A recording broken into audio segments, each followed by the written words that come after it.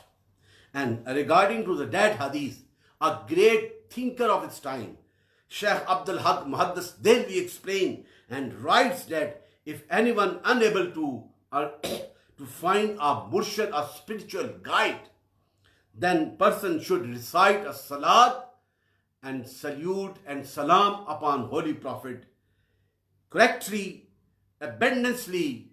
So time will come as a result, the blessing of salat and salam, the Holy Prophet himself will guide that person who recites. जो